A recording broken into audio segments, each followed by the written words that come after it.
Hello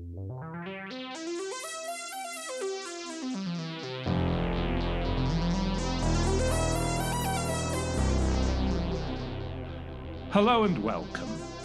You are listening to an informed take on current events brought to you by law students and staff of Queen's University Belfast. This is LawPod.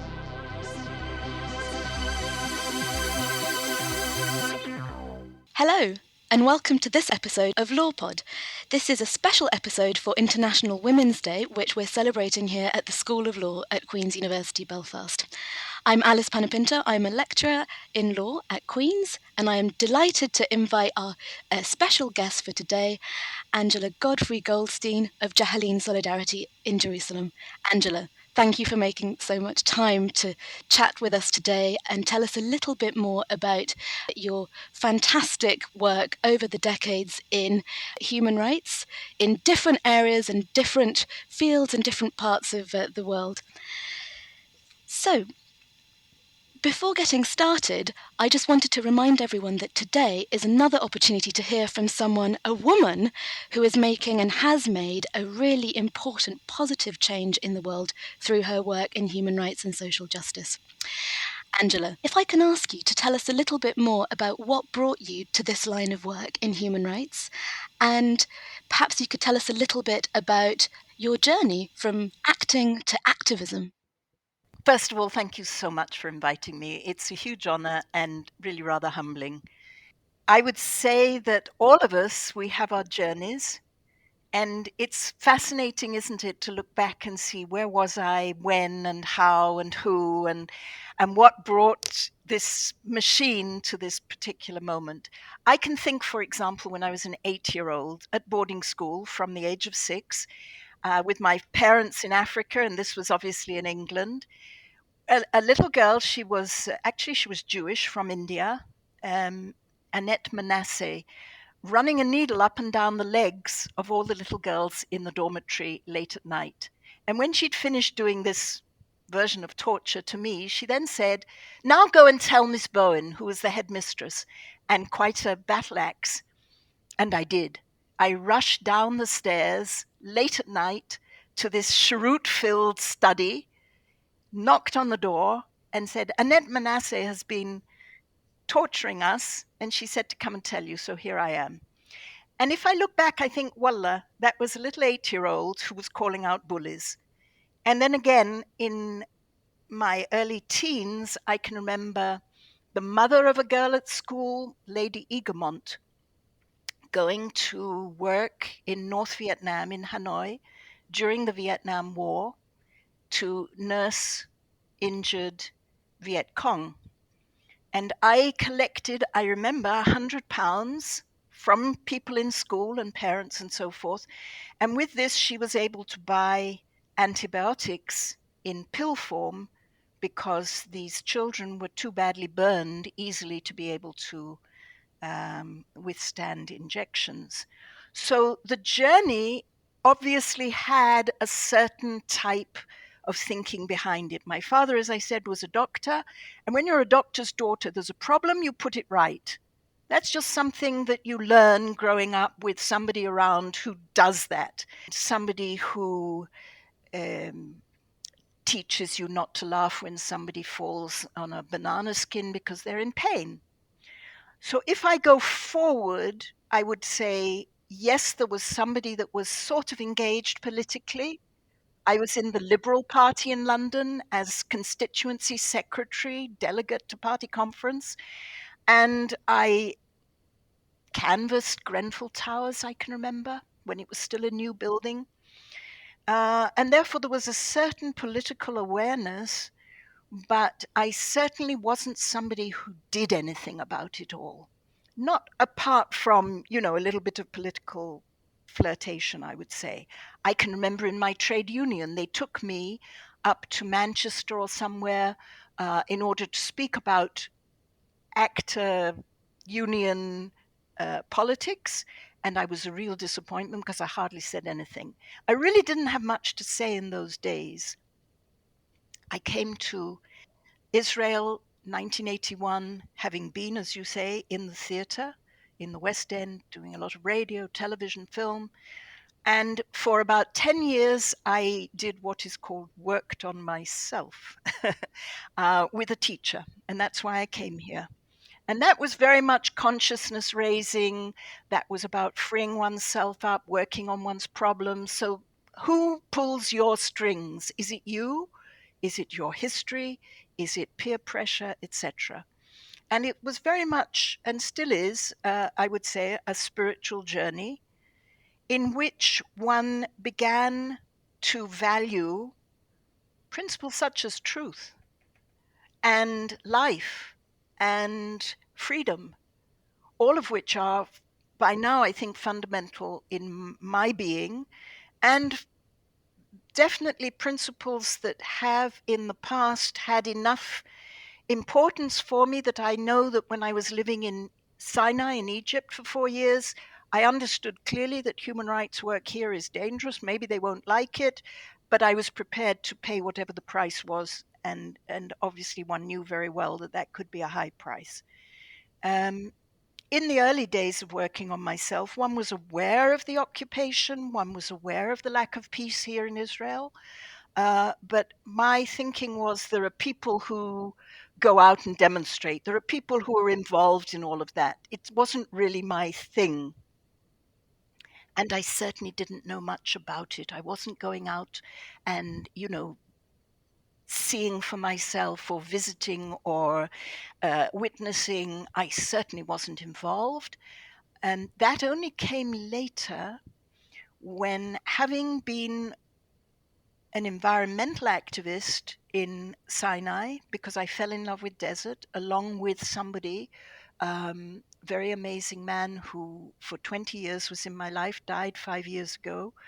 But that made me somebody who was committed to desert, committed to Bedouin culture at its best, because it's very much about an open heart, truth, simplicity, non-consumerism, caring about nature, sustainability, all of those, principles that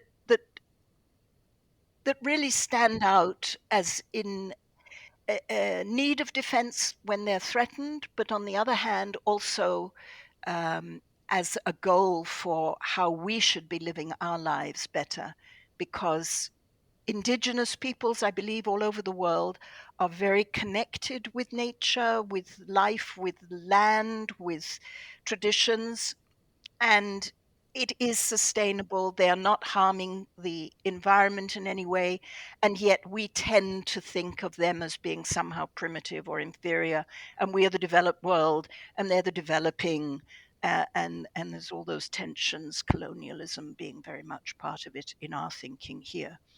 So, to get back to the question, what brought me to this was becoming an activist. Once you cross that line, and for me it was collecting garbage, plastic bags, telling tourists not to overuse the water, telling children to switch off the taps, and certainly organizing divers to save Ras Mohammed Marine Park, then becoming involved in land rights for Bedouin. Once you become an activist, then the success of that of itself actually is quite a spur, because I learned, and I believe everybody can learn this lesson, that an individual can make a huge difference. It's not something that you have to have huge amounts of money. It's not something where you need to have organizations behind you. Each person, I believe, can, in their own small way, and sometimes that can become huge, make a difference. And once one has that empowerment, then it's much, much more likely that you will want to use it. I came back to Israel from Sinai for medical reasons. And once I was fit again, I then had a very different approach, because of that past experience, to what was going on around me. I was very much involved with Bedouin and their culture, so I actually then started to learn for the first time in Israel what is the situation for Bedouin citizens who do not have democratic rights. And I was taking journalists and diplomats down to the Negev to show them this, famous model, the only democracy in the Middle East where you have full citizens who are not allowed to be farmers. And you have a situation which one professor of anthropology, Dawn Chatty, refers to as cultural genocide.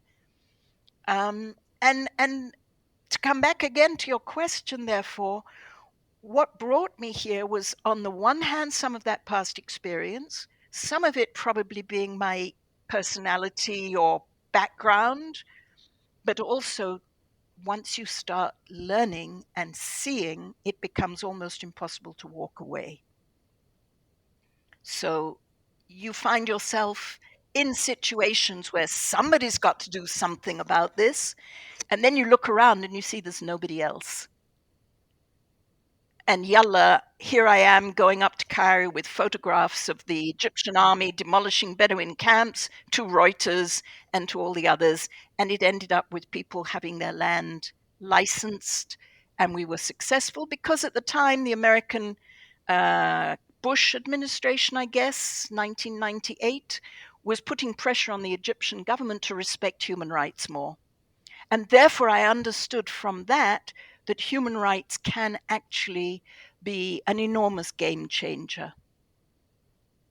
From a spiritual perspective, once you value life and you see everything around you as sacred, and everybody should be dealt with on a similar basis, then I think that's what has brought me to where I am today.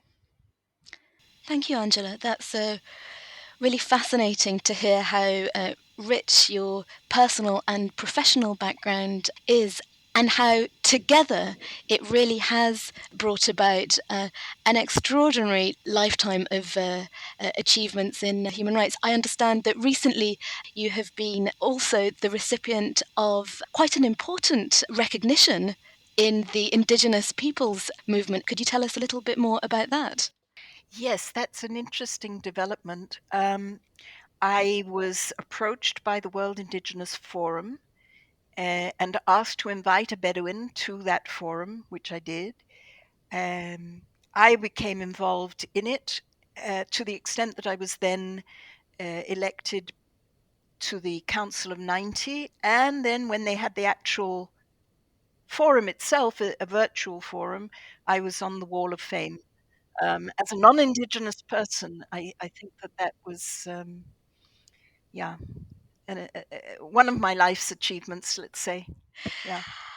I think it's a moment and a process to be incredibly proud of, especially as a non-Indigenous person. And this, I suppose, really helps us reflect on how important solidarity is in human rights work. It's not just about who you are and what your personal experience is. If you embrace the spirit of human rights and social justice, you can really appreciate that regardless of your identities, your background, etc., you can still really make an important difference to the movement of human rights in areas that perhaps you didn't think you could be part of.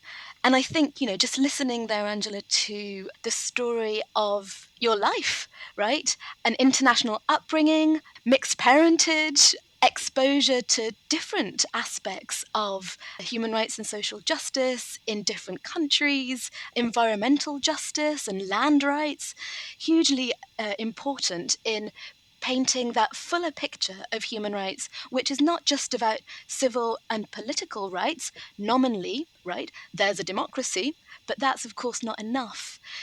A more holistic understanding of human rights and human rights advocacy and human rights work, as you've just illustrated, really can help give depth and meaning to the human rights project. So it's also economic rights and social rights and those cultural rights which you mentioned earlier in relation to the distinctive cultural aspects of Bedouin life in different parts of the Middle East. And building on these reflections, I was wondering there, Angela, if the fact that you are a woman was instrumental or perhaps a barrier to some of your work in human rights and social justice? We've had this conversation before informally, but it would be great to hear more about how your experience as a woman enabled you to navigate the space of human rights, or perhaps posed specific challenges. Yeah, I find this a very interesting process of thinking backwards, because at the time I don't think I was aware of my feminine identity as being as major as it probably was. So that if, for example, I was in Sinai working with Bedouin or with Egyptians, males, it's a very patriarchal society, both the Egyptian mainstream and Bedouin. I have never really identified, I would say, for the last 30, 40 years as a woman. And I was actually at a presentation once at one of the universities in Europe, and it was a feminist conference, and they wanted me to identify as a woman for the sake of their donors. And I found that very difficult. So I actually said, look, I don't identify as a woman. I'm a human being. And obviously there are overlap areas, just as in the theater there was the casting couch, and I don't suppose that happened all the time to guys. But as far as my feminine or female identity, look, I think that we women, we have had to be more sophisticated and nuanced in many ways, and therefore we navigate maybe intuitively or instinctively. I don't think I've ever used my femininity in order to get ahead deliberately. I have sometimes been at a disadvantage as a woman, but only, post factum did I discover, for example, the 5 repression techniques were being used on me in one job. And after I read this, it all fell into place, and you said to yourself, yes, they were withholding information. Yes, they were belittling me. We know you're busy. We don't need to know what you're doing, that sort of thing. So I would say that being female, it's had some impact for sure. On the other hand, it's not an identity that I naturally adopt or identify with. I think that in some ways I'm more childlike than female. In other ways, I think I'm more old soul than female.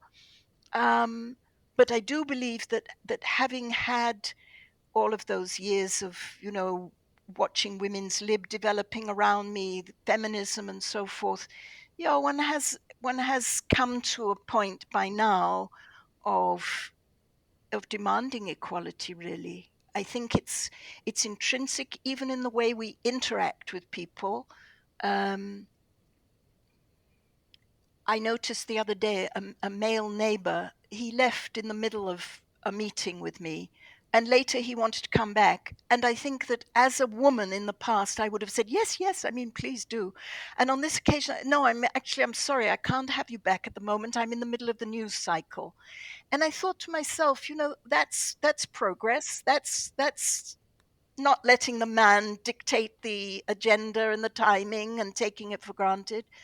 So I just think that, there are certain things where I'm very grateful that I had the background that I had, but I'm at an age now where, I see myself in this video or something and I think, oh, who's the old bag? But it's really not important to me anymore how I look and what they think and all of those things that one spends so much energy and so much caring and neediness about. Because the more you become your own person, the more success you have, the more confidence you have, the less you need anybody's accolades or what's the word, Alice? I don't Affirmation? need anybody to tell me who I am. Affirmation. Thank you. Affirmation. It's, all of those games, come on, there's something much more important going on, and that's life. And we live at the moment in a very, very meaningful period where, whether you're talking about climate or COVID or capitalism or colonialism or ending the Israeli occupation or admitting there is one, all of these things are really sufficiently urgent and should be the priorities, that all the other stuff, come on, who has time for all of that? Jealousies and jostling and ego, it's just in the way. And And I it's think so immature. I was just going to echo that, and I definitely think that the field of human rights activism, advocacy, and practice is not immune from egos and personalities and all of that. And I think, in any given human rights setting, it's possible to identify the extent to which the individualism sometimes hinders the process that would benefit everyone, including the individual who's focusing on, their own as opposed to the collective.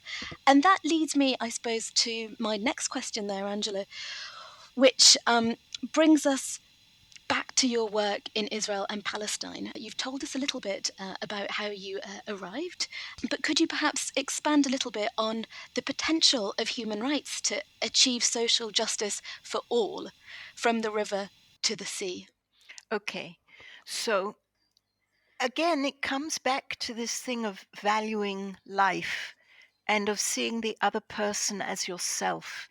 I find today's Israel tragic because it's so far away from Judaism.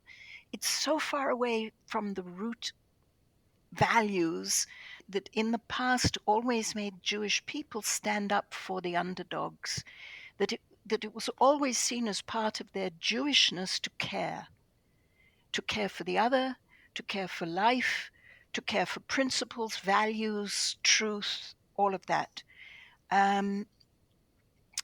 And I would say that for me, Palestinians are people who have had so much pain. Yes, let's not go into comparisons of the Jewish pain and the Holocaust. My mother nursed survivors from Bergen-Belsen, so I knew about that at the age of 2. But Palestinians are almost universally, in certain communities, stereotyped as terrorists, as liars, as people who were not here before, who have no rights. And if we don't have human rights as the equalizer, what do we have? What are we fighting under or for? Is it peace? The minute you say every single human being, you, me, he, she, they all have rights to clean air. Can anybody disagree? Clean water, freedom of movement, a roof over their head, adequate housing. And the question then is, if you deny those human rights, what is it making you? And I would say that Israel today, by denying human rights as the universal placeholder, or whatever you want to call it, is creating horrible Israelis. We are becoming increasingly people who take, who don't know how to give, people who do not value life, who are living by a creed of arrogance, greed, jealousy, covetousness. We are breaking the 10 Commandments, thou shalt not kill, thou shalt not steal. All of that has gone by the board. And, if you look and you see the level of fascism coming into the Knesset with people like Itamar Ben-Gvir, a Kahanist, who believes in transfer and who is extremely racist, Bezalel Smotrich, homophobe, then, the value system of those people is creating a culture, a society that is unsustainable, because who wants to live like that? Which normal people want to be around people who normally lie, who are normally corrupt, who think nothing of multi-million-dollar deals in their private banks or in their daughter's bank? She's 19 and suddenly she's got 5 million or whatever it is. It's not a future world that you or I would want to be either living in or planning for our children or grandchildren and so forth. When principles like truth, love, open heart, transparency, they work. They work. It builds trust. It builds human beings you can love. It makes life worth living. So if you look at the Trumpian dystopy, I don't know the word. Anyway, if you look at what he was creating, and you look at today's Israel with Netanyahu, I mean, it's horrible. It's grim. It's maybe 1% are doing fine, and all the rest know damn well that they are being screwed. And I don't use the F word because you'll have to edit it out. But they know they're being. And I think that in terms of, as you said earlier, I was an environmental activist. So in terms of climate, in terms of caring about the ability of the planet to sustain us, all of this is stuff that you can't have strong-arm men coming in and threatening to, blow up an atomic bomb and put everybody out. There have to be responsible, mature adults in charge or running it or involved, so that there's a future, so that we appreciate the present, so that the past has meaning. If we're in the 6th great meltdown, or whatever it's called, of the planet, yes? I mean, Shakespeare, Beethoven, Bach, you name it. And I'm sure the planet can do very well without us, but the next time around, in a few million years, maybe there won't be a Shakespeare or a Bach or a Beethoven, etc. Okay, we're going very off topic here. But it's relevant because it gives us a sense, Angela, of how interconnected these issues are. When we talk about human rights, we cannot talk about human rights without considering environmental justice, right? Just as we can't talk about civil and political rights without talking about economic, social and cultural rights. So it is interconnected, and it's important to make the links. Yeah, the ICC certainly, I hope, will classify ecocide as a crime against humanity, a crime against life. Absolutely. And I know that time is of essence, and I would have so many follow-up questions on what you've already shared with us, Angela. And but I do want to make sure that our listeners, and especially our students, hear what advice you might have for women or anyone thinking of embarking on a career in human rights and social justice. Before handing back to you there, I should add that personally and professionally, I have benefited greatly from years of your mentoring, and I think my advice to anyone hoping to go into human rights is to find someone who will believe in you and give you some insight into the complexities of whichever aspect of human rights, or whatever country or locality or people you're hoping to make a difference for. So that would be like my advice to anyone who's thinking about working in human rights. Find a mentor. Angela has mentored me, and it's been incredibly helpful. And and by now we're friends. A two-way process, by the way. Thank you. So what would you say to young law students who are thinking about working in human rights, and perhaps specifically in complex and seemingly untractable areas of human rights, such as the field you work in? What would you tell them? Okay. So I would say, first of all, read as much as you can, learn about the situation as widely as you can, and then go there. And I think that it's very much the human relationships that form part of the structure of that work, the underpinning. Because again, once you have seen what you see, and once you know those people, I think that that comes with responsibility to do something about it. I think that, I used to go and watch homes being demolished when I was for 9 years with the Israeli Committee Against House Demolitions. And it got to the point where I felt very bad about my own lack of ability to do anything, to make a difference. We couldn't, we rebuilt some homes, but more often than not, you can't rebuild the house for somebody. You can't give them an alternative. You can't bring justice for them. You can't end the occupation and its policies, which are making it impossible for them to legally build a home as a means of getting them out.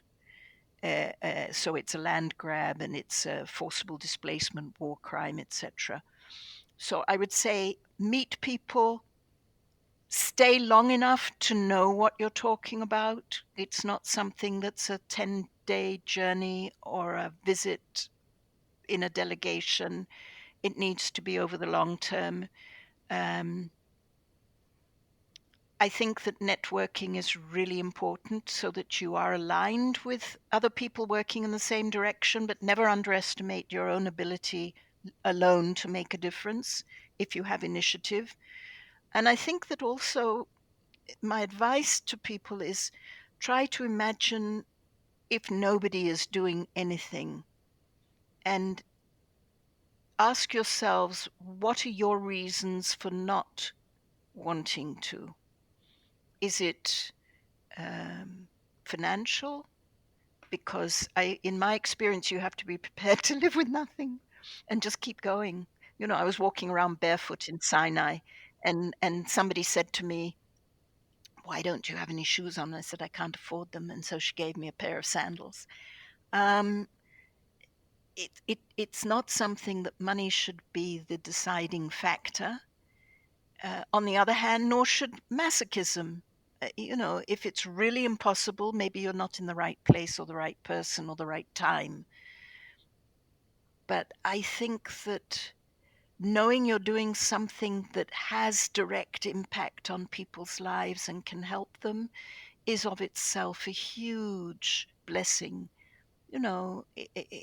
If I look back on life in London in the 70s, everybody in the rush hour it felt very dead.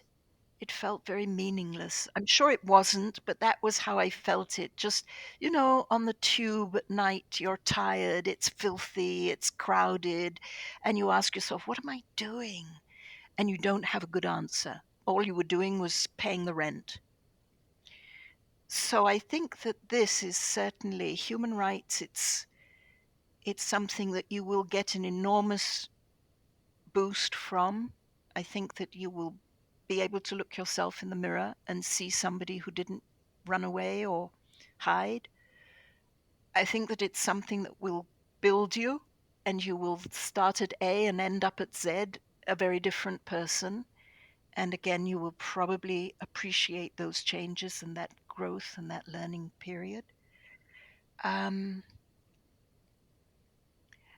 I came to Israel in 1981 intending to be a painter, and my teacher was very wise. He taught me to teach myself, and I'm a good painter, and I don't have time for it. So certainly there have to be sacrifices, and I'm hoping at a certain point I will be able to leave this work and go back to living quietly, painting, writing poetry, getting old gracefully.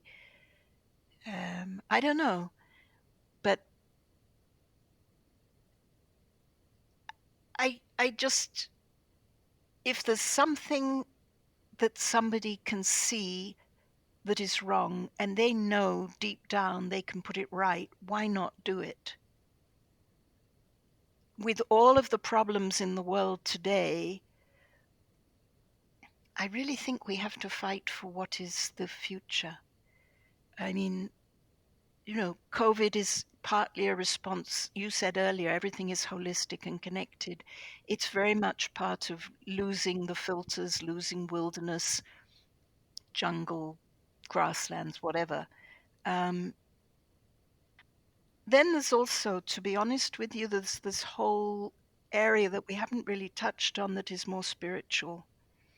And the question then is, do you have total agency yourself, or are there forces that are somehow forces of good and you're part of that equation? I don't know. I don't think anybody can know. But I've been very blessed to have been involved and around people who did care enormously and were prepared to make huge personal sacrifices and were really remarkable human beings. So it comes back again to this thing of the blessings of life and valuing this brief moment that you and I are breathing. It's all a miracle.